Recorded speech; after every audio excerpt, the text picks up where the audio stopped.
My first prediction of 2025 is not really a just wow, that's amazing, because anyone can pick it out, and it's going to happen one of two ways. I have Tom Aspinall being the UFC heavyweight champion in the year 2025. Now that can happen one of two ways, Josh. It's going to happen either by he's going to face Jon Jones, and he could be the first person to defeat Jon Jones. But if he doesn't, I see Jon Jones stepping away from the sport, and the UFC is going to end up putting Tom Aspinall against somebody else, and he'll win the title that way. So he's going to end up being the UFC champion, heavyweight champion, undisputed champion in the year 2025. That is my first prediction for this year. John, I feel like you always have an scapegoat. Like there's always a way out for you to like not pick something 100%. That's what just 100%. Happened. I'm 100%.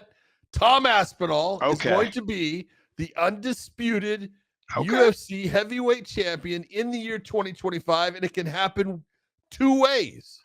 I mean, I don't know how that's not being, on it and saying, this is my prediction.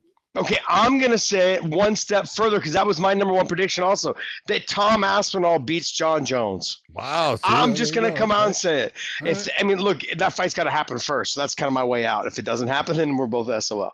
So, but True. Look, I think that Tom Aspinall beats Jon Jones. I think the size, I think the speed, I think the power. He's got the ability off of his back, and I think that's the one area that Jon Jones has the advantage is the wrestling. I know Aspinall can wrestle, but I think just the craftiness of Jon, the ability to wrestle, but also getting older is harder to wrestle for Jon Jones. But I'm going to go with my prediction of 2025 to start it off. I think that Tom Aspinall, if that fight happens, he beats Jon Jones. Yeah.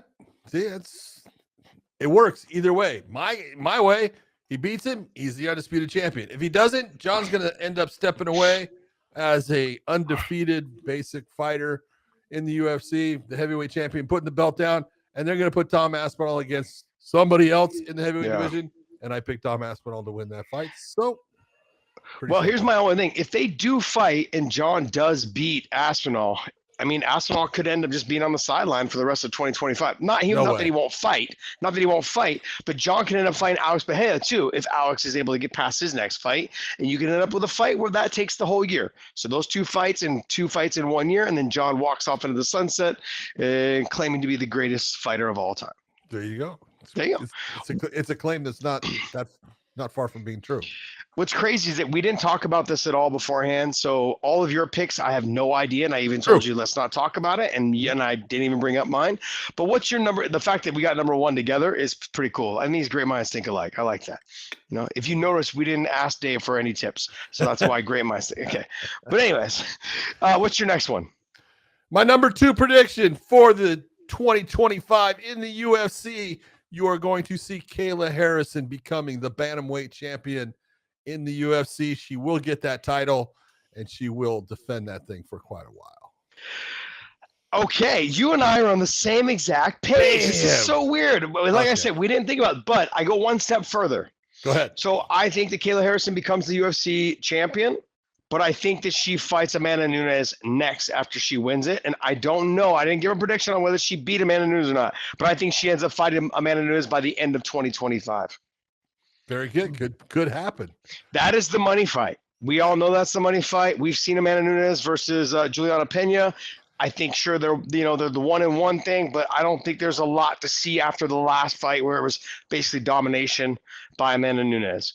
I know the first fight was domination as well, but this was different. When you drag it out for almost the whole lot of the fight, no, it was the whole fight. Yeah, the whole fight, and then you get to the end and you realize one side just got dominated. It's like, okay, why am I going to do part 3?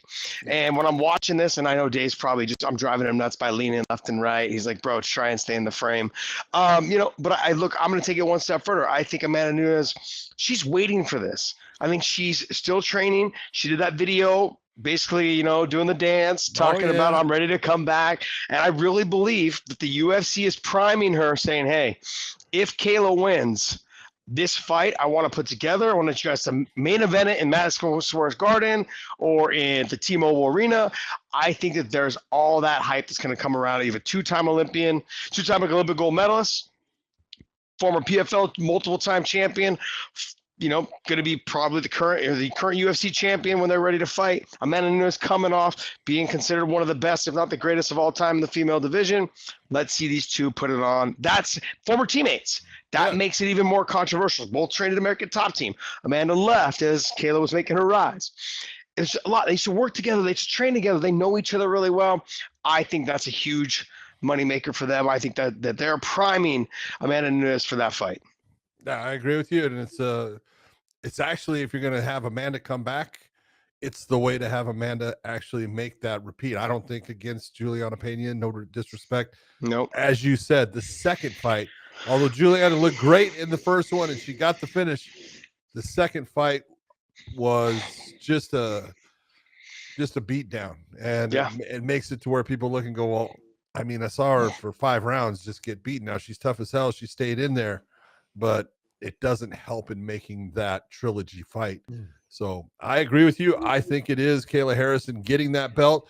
I think Kayla Harrison is then going to defend that belt. And it could be, if Amanda wants to come back, which she has talked about, it could be against her former teammate in Amanda Nunes. And that would be fantastic.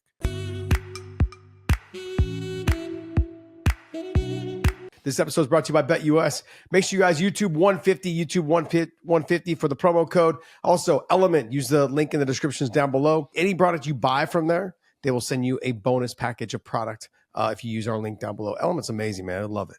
And I want to say thank you, man. Thank you guys so much for continuing to support us.